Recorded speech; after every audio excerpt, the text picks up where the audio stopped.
Hi hello friends, good morning all of you. MRL study studio ಚಾನಲ್ಗೆ ತಮಗೆಲ್ಲರಿಗೂ ಸ್ವಾಗತಿಸುತ್ತಾ ಇವತ್ತಿನ ತರಗತಿಯಲ್ಲಿ ದೈಹಿಕ ಶಿಕ್ಷಣ ಶಿಕ್ಷಕರ ಒಂದು ಪಠ್ಯಪುಸ್ತಕಕ್ಕೆ ಸಂಬಂಧಪಟ್ಟಂತಹ 6ನೇ ತರಗತಿಯಲ್ಲಿ ಬರುವಂಥ ಖೋ ಈ ಒಂದು ವಿಷಯದ ಬಗ್ಗೆ ಇವತ್ತಿನ ತರಗತಿಯನ್ನು ಮಾಡ್ತಾಯಿದ್ದೀನಿ. ಈ ಹಿಂದೆ ನಾನು 6ನೇ ತರಗತಿಯಲ್ಲಿರುವಂಥ ದೈಹಿಕ ಶಿಕ್ಷಣದ ಅರ್ಥ ಹಾಗೆ ಕಬಡ್ಡಿ ಬಗ್ಗೆ ತಿಳ್ಕೊಂಡಿವಿ. ಸಂಕ್ಷಿಪ್ತವಾಗಿ ಕಬಡ್ಡಿನ ಏನೇನು ನೋಡಿದರೆ 6ನೇ ಕ್ಲಾಸಲ್ಲಿ ಮತ್ತು 7ನೇ ಕ್ಲಾಸಲ್ಲಿ ಹಾಗೆ ಆತ ಟೆಕ್ಸ್ಟ್ ಬುಕ್ ಇಲ್ಲಿರುವಂಥದ್ದು ಎಲ್ಲ ಕಡೆ ಇರುವಂಥದ್ದು ಏನು ಮಾಡಿವಿ ನಾವು ಕವರ್ ಮಾಡಿವಿ. ಇವಾಗ ನಾವು ಆ ಒಂದು ಮುಂದಿನ ಟಾಪಿಕ್ ಯಾವುದಂದರೆ ಖೋ ಇದೆ. ಹಾಗಾಗಿ ಆ ಖೋದ ಬಗ್ಗೆ ಇವತ್ತಿನ ತರಗತಿಯನ್ನು ಮಾಡ್ತಾಯಿದ್ದೀನಿ. ಯಾರ್ಯಾರು ನಮ್ಮ ಚಾನಲನ್ನು ಸಬ್ಸ್ಕ್ರೈಬ್ ಮಾಡ್ಕೊಂಡಿಲ್ವೋ ಚಾನಲನ್ನು ಸಬ್ಸ್ಕ್ರೈಬ್ ಮಾಡಿಕೊಂಡು ವಿಡಿಯೋವನ್ನು ವಾಚ್ ಮಾಡಿ, ಇಷ್ಟ ಆಗಿದೆ ಲೈಕ್ ಆ್ಯಂಡ್ ಶೇರ್ ಮಾಡಿ ಅಂತ ಹೇಳ್ತಾ ಇವತ್ತಿನ ತರಗತಿಯನ್ನು ಪ್ರಾರಂಭಿಸ್ತಾ ಇದ್ದೀನಿ. ನೋಡಿರಿ, ಖೋ ಏನಿದೆ ಇಲ್ಲಿ ತಾತ್ವಿಕ ಇದೆ, ಪ್ರಾಯೋಗಿಕ ಇದೆ. ಇದು 6ನೇ ಕ್ಲಾಸ್ ಪಾರ್ಟ್ 1ಅಲ್ಲಿ.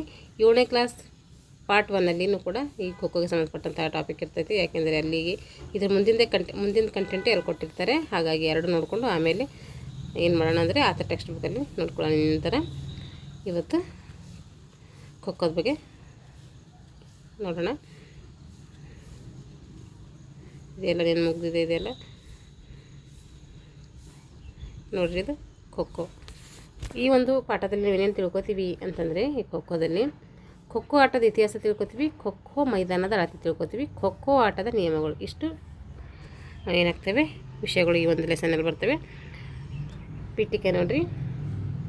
ಖೋ ಆಟವು ಏನಾಗಿದೆ, ಭಾರತೀಯ ಮೂಲದ ಆಟವಾಗಿದೆ. ಭಾರತೀಯ ಮೂಲದ ಅಪ್ಪಟ ಭಾರತೀಯ ಕ್ರೀಡೆಯಾಗಿದೆ. ಈ ಕಬಡ್ಡಿನೂ ಕೂಡ ಅಪ್ಪಟ ಭಾರತೀಯ ಕ್ರೀಡೆಯಾಗಿತ್ತು. ಈ ಆಟವು ದೇಶದಾದ್ಯಂತ ಬಹಳ ಜನಪ್ರಿಯವಾಗಿತ್ತು. ಇದು ರಾಷ್ಟ್ರೀಯ ಆಟ ಅಂತೇಳಿ ಕೂಡ ನಾವು ಬಿಂಬಿಸ್ತೀವಿ. ಈ ಆಟದಲ್ಲಿ ವೇಗಕ್ಕೆ ಅತಿ ಹೆಚ್ಚು ಪ್ರಾಮುಖ್ಯತೆ ಇದೆ. ವೇಗ ಇಲ್ಲಿ ಹೆಚ್ಚು ಇರಬೇಕು. ಆಟಗಾರರ ಸ್ನಾಯುಗಳಲ್ಲಿ ಶಕ್ತಿ, ಚಪಲತೆ, ಕಷ್ಟ ಸಹಿಷ್ಣುತೆ, ಸಮೂಹ ಭಾವನೆಗಳನ್ನು ವೃದ್ಧಿಸುವಂತಹ ಆಟ ಇದಾಗಿದೆ. ಈ ಆಟದಲ್ಲಿ ವೇಗಕ್ಕೆ ಹೆಚ್ಚು ಪ್ರಾಮುಖ್ಯತೆ ಇದ್ದು ಆಟಗಾರರ ಒಂದು ಸ್ನಾಯುಗಳಲ್ಲಿ ಏನಿದೆ, ಶಕ್ತಿ ಇದೆ, ಚಪಲತೆ, ಕಷ್ಟ ಸಹಿಷ್ಣುತೆ, ಸಮೂಹ ಭಾವನೆಗಳು ವೃದ್ಧಿಸುವಂತಹ ಆಟ ಇದಾಗಿದೆ. ಇತಿಹಾಸ. ಖೋ ಆಟವು ಪ್ರಾಚೀನ ಕಾಲದಿಂದಲೂ ಭಾರತದ ಅತ್ಯಂತ ಪ್ರಸಿದ್ಧ ಆಟವಾಗಿದೆ. ಈ ಕ್ರೀಡೆಯು ಮಹಾರಾಷ್ಟ್ರದ ಪುಣೆಯಲ್ಲಿ ಅಸ್ತಿತ್ವಕ್ಕೆ ಬಂದು ಆ ರಾಜ್ಯದಲ್ಲಿ ಹೆಚ್ಚು ಪ್ರಸಿದ್ಧಿಯನ್ನು ಪಡೆಯಿತು. ಎಲ್ಲಿ ಉಟ್ಕೊಂಡಿದೆ ಇದನ್ನು ಕೂಡ ಮಹಾರಾಷ್ಟ್ರದ ಪುಣೆಯಲ್ಲಿ. ಇದನ್ನು ಕಬಡ್ಡಿನೂ ಕೂಡ ಮಹಾರಾಷ್ಟ್ರದ ಅಮರಾವತಿಯಲ್ಲಿತ್ತದು. ಇದು ಮಹಾರಾಷ್ಟ್ರದ ಪುಣೆಯಲ್ಲಿ ಹುಟ್ಕೊಂಡಿದೆ. ಈ ರಾಜ್ಯದಲ್ಲಿ ಹೆಚ್ಚು ಪ್ರಸಿದ್ಧಿಯನ್ನು ಪಡೆದಿತ್ತು. ಅಂದಿನ ರಾಜ್ಯರು ಏನು ಮಾಡ್ತಾಯಿದ್ರು ಅಂದರೆ, ಹೋಳಿ, ದೀಪಾವಳಿ ಮುಂತಾದ ಹಬ್ಬಗಳಲ್ಲಿ ಮನೋರಂಜನೆಗಾಗಿ ಈ ಆಟವನ್ನು ಆಡ್ತಾಯಿದ್ರು. ತಿಲಕ್ ಆಗಿರ್ಬೋದು, ಗೋಖಲೆ, ಪರಂಜಪೆ ಮುಂತಾದ ರಾಷ್ಟ್ರ ನಾಯಕರು ಈ ಆಟದ ಒಂದು ಅಭಿವೃದ್ಧಿ ಏನು ಮಾಡ್ತಾರೆ, ಶ್ರಮಿಸ್ತಾರೆ. ಭಾರತೀಯರ ಸ್ವದೇಶಾಭಿಮಾನ ಹಾಗೂ ದೇಶೀಯ ಆಟದ ಮೇಲಿನ ಗೌರವ ಈ ಆಟ ಏನಾಗ್ತೈತಿ, ಅಭಿವೃದ್ಧಿ ಹೊಂದಲು ಕಾರಣ ಆಗ್ತೈತಿ. ಈ ಆಟವು ನಿರ್ದಿಷ್ಟವಾಗಿ ಇಲ್ಲೇ ಆಡಬೇಕು ಅಂಥೇಳಿ ಏನಿಲ್ಲ. ಎಲ್ಲಿ, ಹೇಗೆ ಹುಟ್ಟಿತು ಎಂಬುದರ ಬಗ್ಗೆ ಇತಿಹಾಸಕಾರರಿಗೆ ಯಾವುದೇ ಒಂದು ಸ್ಪಷ್ಟವಾದಂಥ ಮಾಹಿತಿ ಇದ್ರ ಬಗ್ಗೆ ಇಲ್ಲ. ಕೆಲವು ಪ್ರಸಿದ್ಧ ಇತಿಹಾಸ ತಜ್ಞರು ಏನು ಹೇಳ್ತಾರೆ ಅಂದರೆ, ಖೋ ಎಂಬ ಶಬ್ದವು ಸಂಸ್ಕೃತದ ಶೂ ಎಂಬ ಧಾತುವಿನಿಂದ ಬಂದಿದೆ ಅಂಥೇಳಿ ಹೇಳ್ತಾರೆ. ಟಚ್, ಗೋ ಅಂದರೆ ಮುಟ್ಟು ಮತ್ತು ಓಡು ಅಂತ ಅರ್ಥ. ದೇವಾಲಯಗಳೇನು ಮಾಡ್ತಾಯಿದ್ರು, ಕಂಬದಿಂದ ಕಂಬಕ್ಕೆ ಓಡುವುದು, ಮತ್ತೊಬ್ಬರನ್ನು ಮುಟ್ಟುವುದು, ಪರಸ್ಪರ ಸ್ಪರ್ಶಿಸುವುದು ಮುಂತಾದ ಒಂದು ಮುಟ್ಟಾಟದ ರೀತಿಯಲ್ಲಿ ಏನಾಯ್ತದ್ದು ಖೋ ಹುಟ್ಕೊಳ್ತೈತಿ. ದೇಶದ ವಿವಿಧ ಭಾಗಗಳಲ್ಲಿ ಬೇರೆ ಬೇರೆ ವಿಧಾನಗಳಲ್ಲಿ ಏನು ಮಾಡ್ತಾರೆ, ಈ ಆಟ ಆಚರಣೆಗೆ ತರ್ತಾರೆ. ಖೋ ಆಟ ಬೆಳೆದು ಬಂದ ರೀತಿ. ಖೋ ಆಟ ಬೆಳೆದು ಬಂದ ರೀತಿ ಯಾವ ರೀತಿ ಬೆಳ್ಕೊಂಡು ಬಂತು ಅಂತ ಹೇಳಿ ನೋಡ್ರಿ. ಪುಣೆಯ ಡೆಕ್ಕನ್ ಜಿಮ್ಖಾನಾ ಸಂಸ್ಥೆಯು ಪ್ರಪ್ರಥಮವಾಗಿ ಕೆಲವು ನಿಯಮಗಳನ್ನು ಏನು ಮಾಡ್ತಿದ್ದು ರೂಪಿಸಿತು. ಬರೋಡಾ ಜಿಮ್ಖಾನಾ ಸಂಸ್ಥೆ ಈ ಆಟಕ್ಕೆ ಅನೇಕ ನಿಯಮಗಳನ್ನು ಪ್ರಕಟಿಸಿತು. ಮುಖ್ಯವಾಗಿ ಏನು ಮಾಡ್ತು, ಪುಣೆಯ ಒಂದು ಡೆಕ್ಕನ್ ಜಿಮ್ಖಾನಾ ಸಂಸ್ಥೆ ಏನು ಮಾಡ್ತದೆ, ಪ್ರಥಮವಾಗಿ ಕೆಲವು ನಿಯಮಗಳನ್ನು ರೂಪಿಸ್ತೈತೆ. ಆಮೇಲೆ ಏನು ಬರ್ತದೆ, ಬರೋಡಾ ಜಿಮ್ಖಾನಾ ಬರ್ತದೆ. ಡೆಕ್ಕನ್ ಫಸ್ಟ್ ಬಂದು ಸ್ವಲ್ಪ ಮಾಡಿರ್ತದೆ. ಆಮೇಲೆ ಬರೋಡಾ ಜಿಮ್ಖಾನಾ ಸಂಸ್ಥೆ ಬಂದು ಈ ಆಟಕ್ಕೆ ಏನು ಮಾಡ್ತದೆ, ಅನೇಕ ನಿಯಮಗಳನ್ನು ಅದು ಪ್ರಕಟಣೆ ಮಾಡ್ತೈತೆ. ಅಖಿಲ ಮಹಾರಾಷ್ಟ್ರ ಶಾರೀರಿಕ ಶಿಕ್ಷಣ ಮಂಡಳಿ ಈ ಆಟದ ತರಬೇತಿ ಕೋರ್ಸ್ಗಳನ್ನು ಪ್ರಾರಂಭಿಸಿ ಈ ಆಟದ ಒಂದು ನಿಯಮಗಳ ಪುಸ್ತಕವನ್ನು ಪ್ರಕಟಿಸ್ತದೆ. ಅದು ಯಾವುದಂದರೆ ರೂಲ್ಸ್ ಆಫ್ ಖೋ. 1935ರಲ್ಲಿ ಬರ್ತೈತೆ ಇದು ಪುಸ್ತಕ. 1936ರಲ್ಲಿ ಏನಾಯಿತು, ಬರ್ಲಿನ್ ಒಂದು ಒಲಿಂಪಿಕ್ನಲ್ಲಿ ಏನು ಮಾಡ್ತಾರೆ, ಈ ಒಂದು ಖೋವನ್ನು ಸೇರಿಸ್ತಾರೆ. ಖೋ 1957ರಲ್ಲಿ ಖೋ ಫೆಡರೇಷನ್ ಆಫ್ ಇಂಡಿಯಾ ಸ್ಥಾಪನೆ ಆಗ್ತದೆ. 1957ರಲ್ಲಿ ಏನಾಯಿತು, ಖೋ ಫೆಡರೇಷನ್ ಆಫ್ ಇಂಡಿಯಾ ಸ್ಥಾಪನೆ ಆಗ್ತದೆ. KKFI ಅಂತ ಕರಿತೀವಿ. ಕಾಲಕ್ರಮೇಣ ಆಟದಲ್ಲಿ ಅನೇಕ ರೀತಿ ಬದಲಾವಣೆ ತಂದು ಏನು ಮಾಡ್ತೇವೆ, ಹಲವು ಹೊಸ ವಿಧಾನಗಳು, ಕೌಶಲ್ಯಗಳು ಏನು ಮಾಡ್ತೇವೆ ಬಳಕೆಗೆ ಬರ್ತೇವೆ. ಪ್ರಥಮ ಬಾರಿಗೆ ರಾಷ್ಟ್ರೀಯ ಖೋಖೋ ಚಾಂಪಿಯನ್ಶಿಪ್ ಆಂಧ್ರ ಪ್ರದೇಶದ ವಿಜಯವಾಡದಲ್ಲಿ ನಡೀತೈತೆ. KKFI ಮತ್ತು ಇನ್ನಿತರ ಸಂಘಟನೆಗಳು ಖೋಖೋ ಕ್ರೀಡೆಗಾಗಿ ಏನು ಮಾಡ್ತಾಯಿದ್ದಾವೆ, ಶ್ರಮಿಸ್ತಾ ಇದ್ದಾವೆ. ಮೈದಾನದ ಪರಿಚಯ ಮತ್ತು ಅಳತೆಗಳು. ಅಂತಿಮ ರೇಖೆ ನೋಡ್ರಿ, ಇದು ಮೈದಾನದ ಅಗಲವನ್ನು ಸೂಚಿಸುತ್ತದೆ. ಇಲ್ಲಿ ಗ್ರೌಂಡ್ ಕೊಟ್ಟಿದ್ದಾರೆ ಕೆಳಗಡೆ, ಅದಕ್ಕೆ ಈ ಥರ ABCD ಮೆನ್ಷನ್ ಮಾಡಿದ್ದಾರೆ ಅವರು. ನೋಡಿರಿ,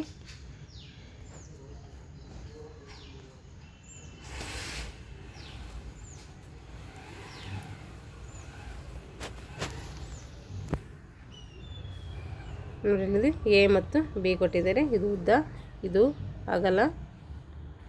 ಫಸ್ಟ್ ಅದು ನೋಡ್ಕೊಂಬಂದು ಇಲ್ಲಿ ನೋಡ್ಕೊಳ್ಳೋಣ. ನೋಡಿರಿ, ಅಂತಿಮ ಗೆರೆ, ಇದು ಮೈದಾನದ ಅಗಲವನ್ನು ಸೂಚಿಸುವ ಗೆರೆ. AD ಮತ್ತು BCಗಳನ್ನು ಅಂತಿಮ ಗೆರೆಗಳಂತೇಳಿ ನಾವು ಕರಿತೀವಿ. ಅಳತೆ ನೋಡಿರಿ ಎಷ್ಟಿರ್ತೈತಿ. ಸಬ್ ಜೂನಿಯರ್ಸ್ ಬಾಲಕ ಬಾಲಕಿಯರಿಗೆ ಅವ್ರಿಗೆ ಎಷ್ಟಿರ್ತದೆ ಅಂದರೆ ಅವ್ರಿಗೆ 14 ಮೀಟರ್ ಏನಿರ್ತೈತಿ, ಉದ್ದ ಇರ್ತೈತಿ. ಅಗಲ ಇರ್ತೈತಿ 14 ಮೀಟರು. ಜೂನಿಯರ್ ಬಾಲಕ ಮತ್ತು ಬಾಲಕಿಯರಿಗೆ 16 ಬರ್ದು ಉದ್ದ ಕೊಟ್ಟಿದ್ದಾರೆ, ಅಗಲ ಕೊಟ್ಟಿದ್ದಾರೆ, ಇಲ್ಲಿ ಉದ್ದ ಕೊಟ್ಟಿಲ್ಲ. ಅಗಲ ಎಷ್ಟಿರ್ತೈತೆ, ಸಬ್ ಜೂನಿಯರ್ಸ್ ಇದ್ದರೆ ಅವರಿಗೆ 14 ಮೀಟರ್ ಮತ್ತು ಸೀನಿಯರ್ಸ್ ಇದ್ದರೆ ಅವ್ರಿಗೆ ಎಷ್ಟಿರ್ತೈತೆ 16 ಮೀಟರ್ ಉದ್ದ ಇರ್ತೈತೆ. ಮತ್ತು ಪಕ್ಕದ ರೇಖೆ ಇವು ಮೈದಾನದ ಉದ್ದವನ್ನು ಸೂಚಿಸುತ್ತವೆ. AB ಮತ್ತು DC ಅಲ್ಲಿ ಕೊಟ್ಟಿದ್ದಾರೆ ಗ್ರೌಂಡಲ್ಲಿ, ಅದಕ್ಕೆ ಹೇಳ್ತಾ ಇದ್ದಾರೆ. ಅವು ಜೂನಿಯರ್ ಬಾಲಕ ಮತ್ತು ಬಾಲಕಿಯರ ಉದ್ದ ಎಷ್ಟಿರ್ತದೆ ಅಂದರೆ ಅವ್ರದ್ದು ಎಷ್ಟಿತ್ತು, ಜೂನಿಯರ್ಸ್ದು 14 ಮೀಟರ್ ಉದ್ದ ಇರ್ತೈತಲ್ಲ, 14 ಮೀಟರ್ ಅಗಲ ಇತ್ತು, 27 ಮೀಟರ್ ಏನಾಗ್ತೈತೆ ಉದ್ದ ಆಗ್ತೈತೆ. ಸಬ್ ಜೂನಿಯರ್ಸ್ದು 16 ಮೀಟರ್ ಅಗಲ ಇತ್ತು, 23 ಮೀಟರ್ ಏನಾಗ್ತೈತಿ ಅವ್ರದ್ದು ಉದ್ದ ಆಯ್ತೈತೆ. ನೋಡಿರಿ, ಕನ್ಫ್ಯೂಸ್ ಆಗ್ತೈತೆ. ನೋಡಿರಿ, ಉದ್ದ ಮತ್ತು ಅಗಲ ಎಷ್ಟಿದೆ. ಇದು ಸಬ್ ಜೂನಿಯರ್ ಬಾಲಕ ಬಾಲಕಿಯರಿಗೆ 27 ಮೀಟರ್ ಉದ್ದ ಇದೆ. ಹಾಗಾದರೆ ಅವ್ರ ಅಗಲ ಎಷ್ಟಿತ್ತು, ಅವ್ರದ್ದು 16 ಮೀಟರ್. ಇದು ಜೂನಿಯರ್ಸ್ಗೆ. ಸಬ್ ಜೂನಿಯರ್ಸ್ಗೆ ನೋಡ್ರಿ, ಇದು ಅವ್ರದ್ದು ಎಷ್ಟಿತ್ತು ಉದ್ದ 23 ಮೀಟರ್ ಮತ್ತು ಅವ್ರದ್ದು ಅಗಲ 14 ಮೀಟರ್. ಕೆಳಗೆ ಮೇಲೆ ಆಗಿದೆ ಇದು. ಇವಾಗ ಇಲ್ಲಿ ಕೊಟ್ಟಿದ್ದು ನೋಡೋಣ. ಇದು ಇದರಲ್ಲಿ ನೋಡೋಕ್ಕಿಂತ ನಿಮ್ಮ ಬುಕ್ಸಲ್ಲಿ ನೋಡ್ಬೇಕು, ನಿಮಗೆ ಇದು ಈಸಿಯಾಗಿ ಅರ್ಥ ಆಯ್ತೈತೆ. ನೋಡ್ರಿ, ಇದು ಅಗಲ, ಇದು ಅಗಲ 16 ಮೀಟರ್ ಯಾರಿಗೆ, ಜೂನಿಯರ್ಸ್ಗೆ, 14 ಮೀಟರ್ ಸಬ್ ಜೂನಿಯರ್ಸ್ಗೆ. ಉದ್ದ ಬಂದುಬಿಟ್ಟು ಉದ್ದ ಕೊಟ್ಟಿರೋ ಕೇಳಿರ್ತೈತೆ. ನೋಡಿರಿ, ಇಲ್ಲಿ ಉದ್ದ ಇದು ಜೂನಿಯರ್ಸ್ಗೆ 27 ಮೀಟರ್ ಉದ್ದ, ಸಬ್ ಜೂನಿಯರ್ಸ್ಗೆ 23 ಮೀಟರ್ ಉದ್ದ ಇರ್ತೈತೆ.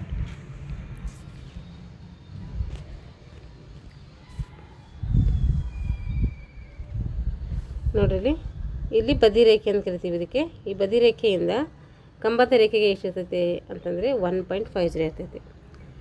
ಈ ಒಂದು ಕಂಬದ ಗೆರೆಯಿಂದ ಇಲ್ಲಿ ಫಸ್ಟ್ ಬಾಕ್ಸಿಗೆ ಎಷ್ಟಿರ್ತೈತೆ ಅಂದರೆ 2.55 ಅಥವಾ 2.15. ಇದು ಯಾಕೆ ಹಂಗಂತಂದರೆ ಜೂನಿಯರ್ಸ್ಗೆ ಮತ್ತು ಸಬ್ ಜೂನಿಯರ್ಸ್ಗೆ ಬೇರೆ ಇರ್ತೈತೆ. ಜೂನಿಯರ್ಸ್ಗೆ 2.55 ಮೀಟರ್ ಇದ್ದರೆ ಸಬ್ ಜೂನಿಯರ್ಸ್ಗೆ 2.15 ಇರ್ತೈತೆ. ಎಲ್ಲ ಮೆಜರ್ಮೆಂಟ್ ಇದೆ, ಸ್ವಲ್ಪ ಇಲ್ಲಿ ಎಕ್ಸ್ಚೇಂಜ್ ಐತೆ ಅವರಿಗೆ ಇವರಿಗೂ. ನೋಡಿದು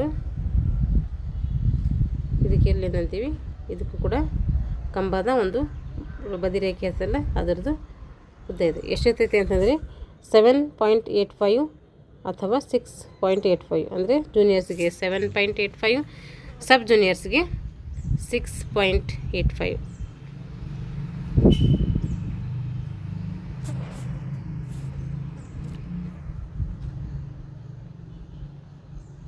ಇದು ನೋಡ್ರಿ,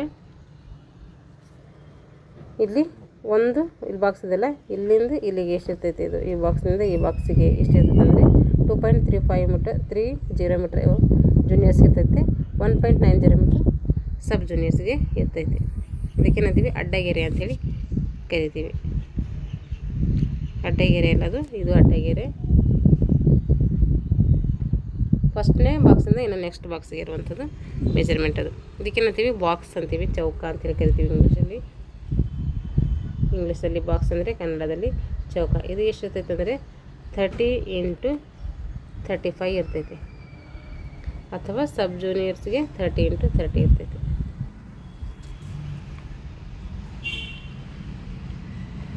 ಇದರಲ್ಲಿನ ಇದರಲ್ಲಿ ಚೆನ್ನಾಗಿ ಕೊಟ್ಟಿದ್ದಾರೆ. ಆತ ಟೆಕ್ಸ್ಟ್ ಬುಕ್ಕಲ್ಲಿ ನೋಡೋಣ. ಇದಿಷ್ಟೇ ಕೊಟ್ಟಿದ್ದಾರೆ, ಸಾಕಿಷ್ಟು.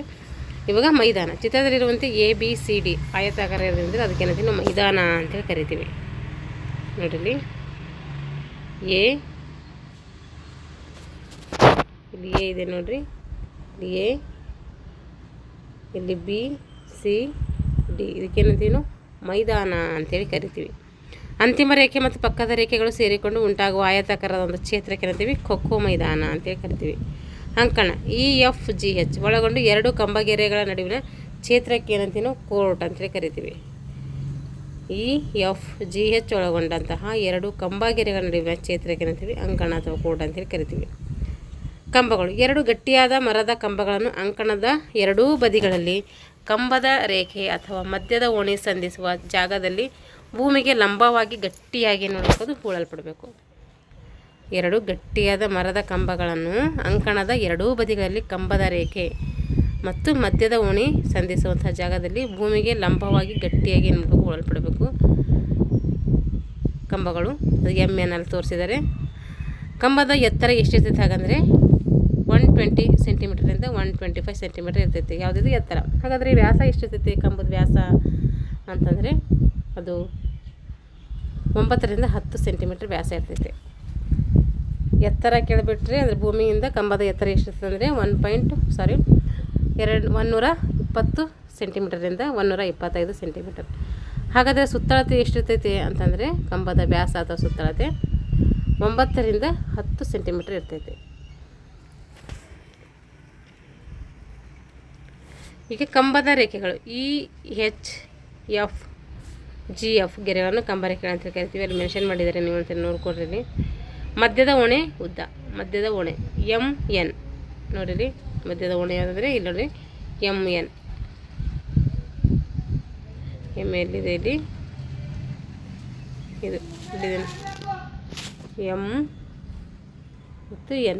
ಇದು ಎಷ್ಟಿದೆ ಅಂತಂದರೆ MN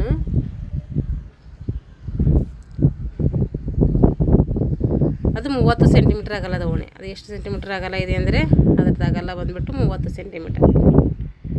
ಜೂನಿಯರ್ಸ್ಗೆ 24 ಮೀಟರ್, ಸಬ್ ಜೂನಿಯರ್ಸ್ಗೆ 20 ಮೀಟರ್.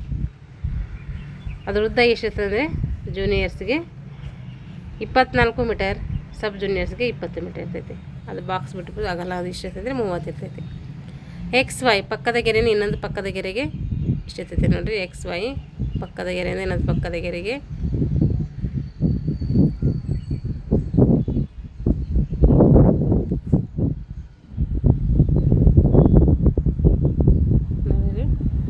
ಮತ್ತು Y ಪಕ್ಕದ ಗೆರೆಯಿಂದ ಇನ್ನೊಂದು ಪಕ್ಕದ ಗೆರೆ ಇದು ಎಷ್ಟಿರ್ತದೆ ಮಧ್ಯದಾಗಿ ನೋಡಿರಿ.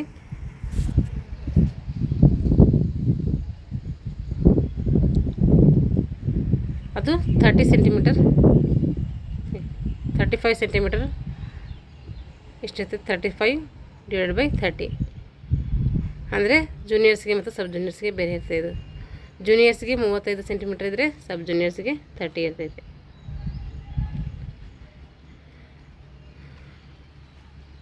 ಒಂದಕ್ಕೊಂದು ಸಮಾನಾಗಿರ್ತವೆ. ಇದ್ರ ಉದ್ದಳತೆ ಸಬ್ ಜೂನಿಯರ್ಸ್ಗೆ ಎಷ್ಟಿರ್ತದೆ ಅಂದರೆ 14 ಮೀಟ್ರ್ ಉದ್ದ ಇರ್ತೈತೆ.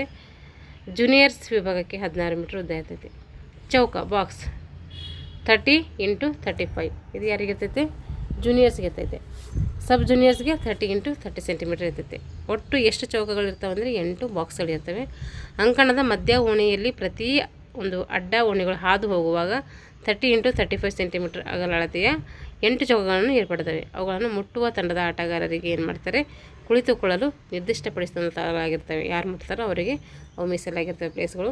ಇವಾಗ ಮುಕ್ತ ವಲಯ ADHBCGF ಇವೇನಂತೀವಿ ಆಯತ ಕ್ಷೇತ್ರಗಳು, ಮುಕ್ತ ವಲಯಗಳು ಅಂತ ಹೇಳಿ ಕರಿತೀವಿ. ಲಾಬಿ ಮೈದಾನದ ಸುತ್ತ ಏನು ಮಾಡ್ತಾರೆ? 1.505 ಮೀಟರ್ ಅಂತರದಲ್ಲಿ ಗುರುತಿಸಿದಂತಹ ಒಂದು ರೇಖೆಗೆ ಏನಂತೀವಿ ನಾವು ಲಾಬಿ ಅಂತೇಳಿ ಕರಿತೀವಿ.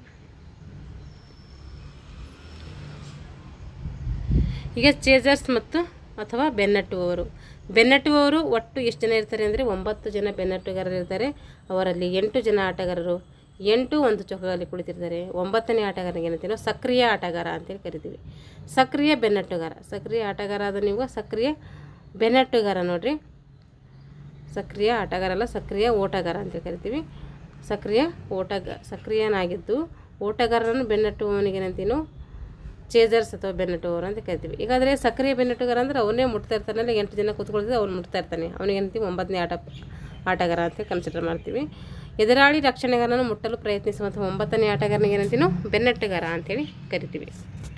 ಇವಾಗ ಓಡುವವರು, ಮುಟ್ಟುವವರನ್ನು ಹೊರತುಪಡಿಸಿದ ಎದುರಾಳಿ ತಂಡಕ್ಕೆ ಓಡುವವರು ಅಂತೇಳಿ ಕರಿತೀವಿ, ಅಥವಾ ಇಂಗ್ಲೀಷಲ್ಲಿ ಡಾರ್ಜರ್ಸ್ ಅಂತೇಳಿ ಕರಿತೀವಿ. ರಕ್ಷಣೆಗಾರರು, ಆಟ ಪ್ರಾರಂಭವಾದಾಗ ಅಂಕಣದಲ್ಲಿ 3 ಜನ ತಪ್ಪಿಸಿಕೊಳ್ಳುವ ಆಟಗಾರರಿಗೆ ಏನೇಳ್ತೀವಿ, ರಕ್ಷಣೆಗಾರರು ಅಂತೇಳಿ ಕರಿತೀವಿ. ಈಗ ಖೋ ಕೊಡುವುದು, ಸಕ್ರಿಯ ಬೆನ್ನಟ್ಟುಗಾರನು ಆಟಗಾರನ ಹಿಂಭಾಗದಲ್ಲಿ ಬಂದು ತನ್ನ ಕೈಯಿಂದ ಮುಟ್ಟಿ ಜೋರಾಗಿ ಖೋ ಅಂತ ಹೇಳೋದಕ್ಕಿಂತ ಖೋ ಕೊಡುವುದು ಅಂಥೇಳಿ ಕರಿತೀವಿ. ತಪ್ಪು, ಸಕ್ರಿಯ ದಾಳಿಗಾರನು ಮೈದಾನದಲ್ಲಿ ಯಾವುದೇ ನಿಯಮ ಉಲ್ಲಂಘಿಸಿದರೆ ಅದನ್ನಂತೆ ತಪ್ಪು ಅಥವಾ ಫಾಲ್ ಅಂತೇಳಿ ಕರಿತೀವಿ. ದಿಕ್ಕು ಅಥವಾ ಮಾರ್ಗ ತೆಗೆದುಕೊಳ್ಳುವುದು, ಒಂದು ಕಂಬದ ಗೆರೆಯಿಂದ ಇನ್ನೊಂದು ಕಂಬದ ಗೆರೆಯವರೆಗೆ ಅಥವಾ ಯಾವುದೇ ಗೆರೆಯ ಕಡೆಗೆ ಸಕ್ರಿಯ ಬೆನ್ನಟ್ಟುಗಾರನು ತೆಗೆದುಕೊಂಡ ಮಾರ್ಗವೇ ದಿಕ್ಕು ಅಂಥೇಳಿ ಕರಿತೀವಿ. ಒಂದು ಕಂಬದ ಗೆರೆಯಿಂದ ಇನ್ನೊಂದು ಕಂಬದ ಗೆರೆಯವರೆಗೆ ಅಥವಾ ಯಾವುದೇ ಗೆರೆಯ ಕಡೆಗೆ ಸಕ್ರಿಯ ಬೆನ್ನಟ್ಟುಗಾರನು ತೆಗೆದುಕೊಂಡಂತಹ ಮಾರ್ಗವೇ ಏನಂತೀವಿ ನಾವು, ದಿಕ್ಕು ಅಂತ ಕರಿತೀವಿ. ಭುಜದ ಗೆರೆ ಅಥವಾ ಕ್ರಿಯಾಶೀಲ ಮುಟ್ಟುವವನು, ಸಕ್ರಿಯ ಬೆನ್ನಟ್ಟುಗಾರನು ತನ್ನ ಭುಜವನ್ನು ಯಾವ ದಿಕ್ಕಿಗೆ ತಿರುಗಿಸುತ್ತಾನೋ ಅದೇ ದಿಕ್ಕಿಗೆ ಇನ್ನೊಬ್ಬರಿಗೆ ಚಲಿಸಬೇಕು. 90 ಡಿಗ್ರಿಗಿಂತ ಹೆಚ್ಚು ಹಿಂದೆ ಬಂದರೆ ರಿಸೀಡ್ ಅಥವಾ ಹಿಮ್ಮೆಟ್ಟುವಿಕೆ ಅಂತೇಳಿ ಕರಿತೀವಿ. ಅದಕ್ಕೆ ಇದು ಭುಜದ ಗೆರೆ ಅಂತ ಕೂಡ ನಾವು ಕರಿತೀವಿ.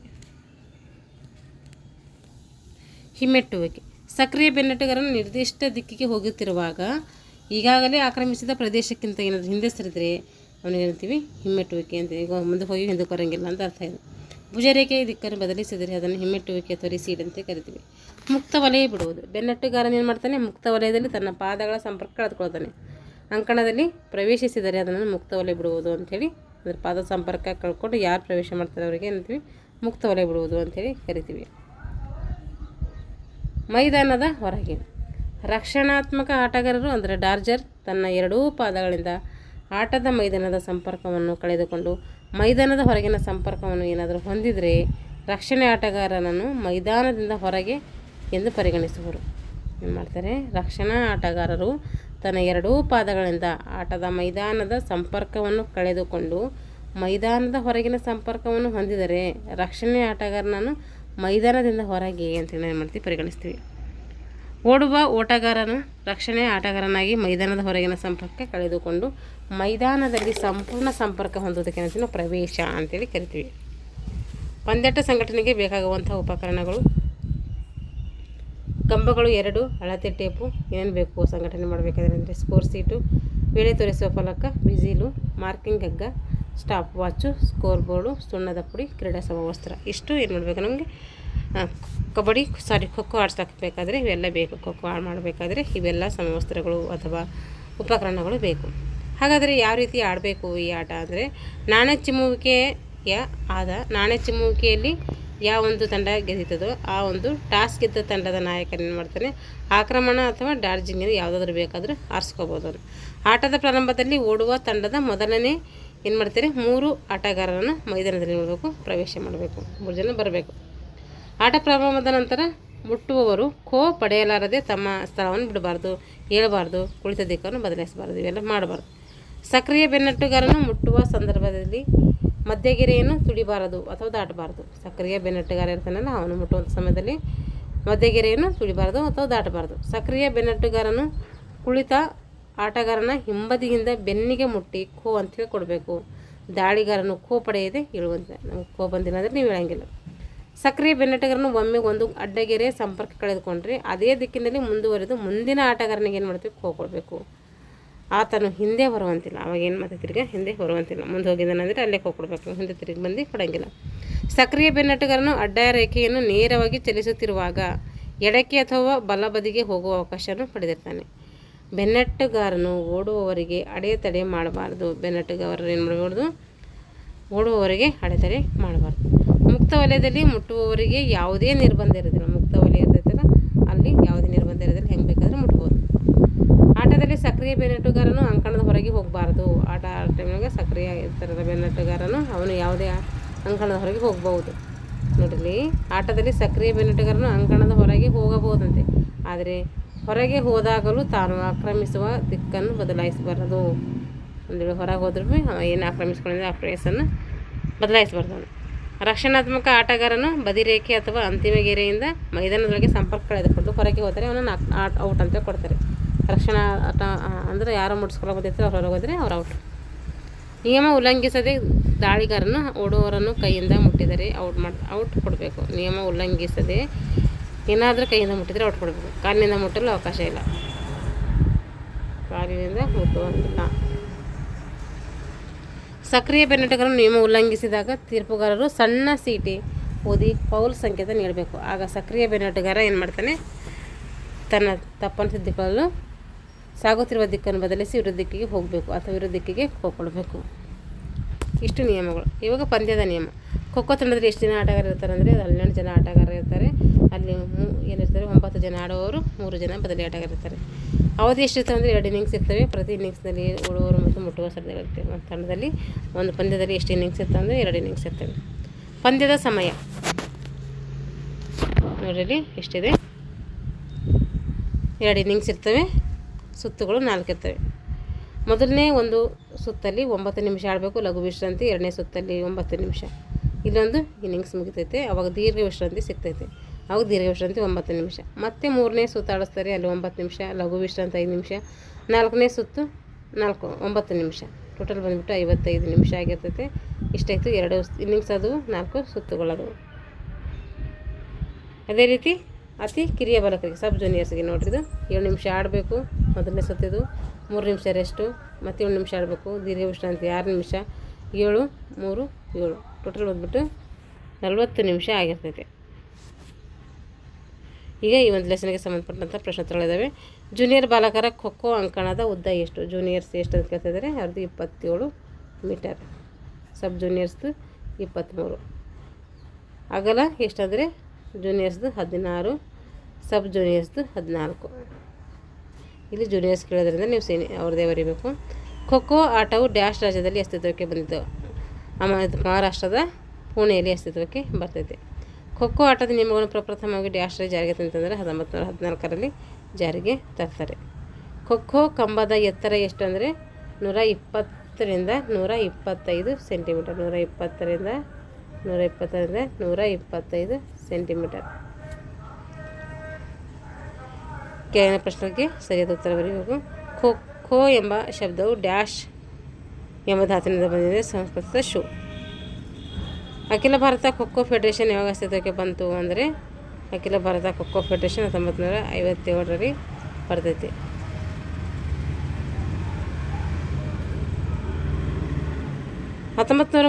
ಡ್ಯಾಶ್ ಒಲಿಂಪಿಕ್ಸ್ನಲ್ಲಿ ಆಟವನ್ನು ಪ್ರದರ್ಶನ ಮಾಡುತ್ತದೆ, ಬರ್ಲಿನ್ ಒಲಿಂಪಿಕ್ನಲ್ಲಿ. ಈಗ ಹೊಂದಿಸಿ ಬರೀಬೇಕು. ಚೇಜರ್ ಅಂದರೆ ಯಾರು? ಡಾರ್ಜರ್ ಅಂದರೆ ಯಾರು? ಫೌಲ್ ಅಂದರೇನು? ಲಾಬಿ ಅಂದ್ರೇನು? ಚೌಕ ಅಂದ್ರೇನು? ಇಲ್ಲಿ ಚೇಜರ್ಸ್ ಅಂದರೆ ಬೆನ್ನಟ್ಟುಗಾರರು ಅಂತ ಕರಿತೀವಿ. ಅಂದರೆ ದಾಳಿ ಮಾಡುವಂಥ ತಂಡದ ಆಟಗಾರರು. ಯಾರು ದಾಳಿ ಮಾಡ್ತಾರೋ ಅವರು ಇರು 9 ಜನ ಇರ್ತಾರಲ್ಲ ಅವರು. ಡಾರ್ಜರ್ ಅಂದರೆ ರಕ್ಷಣಾ ಆಟಗಾರ. ಯಾರು ರಕ್ಷಣೆ ಮಾಡ್ಕೊಳ್ಳೋ ಬಂದಿರ್ತಾರೋ 3 ಜನ ಅವರು ರಕ್ಷಣಾ ಆಟಗಾರ ಅಂತ ಕರಿತೀವಿ. ಫೌಲ್ ಅಂದರೆ ನಿಯಮ ಉಲ್ಲಂಘನೆ. ಲಾಬಿ ಎಷ್ಟಿರ್ತೈತೆ? 1.50 ಮೀಟರ್ ಇರ್ತೈತೆ. ಚೌಕ 3 × 35 ಇರ್ತೈತೆ. 30 × 35. ಒಂದು ವಾಕ್ಯದಲ್ಲಿ ಉತ್ತರಿಸಿ. KKFI ಇದನ್ನು ವಿಸ್ತರಿಸಿ ಅಂದರೆ kho kho federation of India.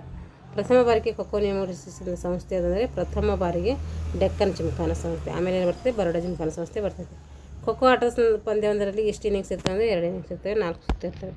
Kho kho ಆಟದಲ್ಲಿ ಒಟ್ಟು ಎಷ್ಟು ಜನ ಆಟಗಾರರು? 12 ಜನ ಇರ್ತಾರೆ. ಹಿಮ್ಮೆಟ್ಟುವಿಕೆ ಅಂದ್ರೇನು? ಹಿಮ್ಮೆಟ್ಟುವಿಕೆ ಅಂದರೆ ನಾವೇನು ಮುಟ್ಕೊಂಡು ಅಂದರೆ ಆಟ ಟೈಮ್ನಾಗ ಮುಟ್ಲಕ್ಕೆ ಹೋಗ್ತೀವಲ್ಲ, ಮುಟ್ಟೋ ಟೈಮ್ನಾಗ ಅವ್ರು ಏನು ಮಾಡ್ತೀವಿ ನಾವು ಮುಟ್ಟಿ ಅವ್ರು ಮುಂದಕ್ಕೆ ಹೋಗ್ಬೇಕು, ನಾವು ಹಾಗೆ ಮುಟ್ಕೊಂಡು ಅದ್ರ ಹಿಂದಕ್ಕೆ ಬರ್ತೀವಿ. ಅದಕ್ಕೆ ನಾವು ರಿಸೀವ್ಡ್ ಅಂತೇಳಿ ಕರಿತೀವಿ ನಮ್ಮ ಭಾಷೆಯಲ್ಲಿ ಹೇಳಬೇಕಾದ್ರೆ. ಇವಾಗ ಅಂದರೆ ಆಟ ಆಡ್ಲಿಕ್ಕೆ ಬಂದಿರ್ತಾರಲ್ಲ ಅವ್ರು 3 ಜನದಲ್ಲಿ ಒಬ್ಬರಿಗೆ 9ನೇ ಆಟಗಾರ ಸಕ್ರಿಯ ಆಟಗಾರ ಇರ್ತಾನಲ್ಲ ಅವನೇನು ಮಾಡ್ತಾನೆ, ಅವ್ನು ಮುಟ್ಲಕ್ಕೆ ಹೋಗಿರ್ತಾನೆ. ನಿರ್ದಿಷ್ಟ ಪ್ಲೇಸಲ್ಲಿ ಹೋಗ್ತಾ ಇರ್ತಾರೆ. ಅವ್ರನ್ನ ಮುಟ್ಲಕ್ಕೆ ಹೋದಾಗ ಅವ್ರು ಏನು ಮಾಡ್ತಾರೆ, ಅವ್ರನ್ನ ಮುಟ್ಟಿ ಏನು ಮಾಡ್ತೀವಿ ನಾವು ಮುಟ್ಟಕ್ಕೆ ಹೋಗೋ ಟೈಮಲ್ಲಿ ನಮ್ಮ ಭುಜವನ್ನು ಬದಲಾಯಿಸ್ತೀವಿ ಅಥವಾ ದಿಕ್ಕನ್ನು ಬದಲಾಯಿಸ್ತೀವಿ. ದಿಕ್ಕನ್ನು ನಾವು ಹೋಗಿದಂಥ ಪ್ಲೇಸ್ ಬಿಟ್ಕೊಟ್ಟು ಮತ್ತೆ ರಿಟರ್ನ್ ಹಿಂದಕ್ಕೆ ಬರ್ತೀವಿ. ಅದಕ್ಕೆ ಏನಂತೀವಿ ಹಿಮ್ಮೆಟ್ಟುವಿಕೆ ಅಂತೇಳಿ ಕರಿತೀವಿ. ಬುಕ್ಸಲ್ಲಿದೆ, ಇದು ನೋಡ್ಕೊಳ್ರಿ. ಇಷ್ಟರಿಗೆ ಏನಿತ್ತು ತಾತ್ವಿಕ ವಿಭಾಗ ಮುಗಿತು. ಮುಂದಿನ ಒಂದು ಕ್ಲಾಸಲ್ಲಿ ಅದಕ್ಕೆ ಸಂಬಂಧಪಟ್ಟಂಥ ಪ್ರಾಕ್ಟಿಕಲ್ ಕೂಡ ತಿಳ್ಕೊಳ್ಳೋಣ. ಯಾರೆಲ್ಲ ನಮ್ಮ ಚಾನಲ್ ಸಬ್ಸ್ಕ್ರೈಬ್ ಮಾಡಿಕೊಂಡು ವಿಡಿಯೋವನ್ನು ವಾಚ್ ಮಾಡಿ ಅಂತ ಹೇಳ್ತಾ ಇಲ್ಲಿಗೆ ತರಗತಿಯನ್ನು ಮುಗಿಸ್ತಾ ಇದ್ದೀನಿ. ಎಲ್ಲರಿಗೂ ಧನ್ಯವಾದಗಳು.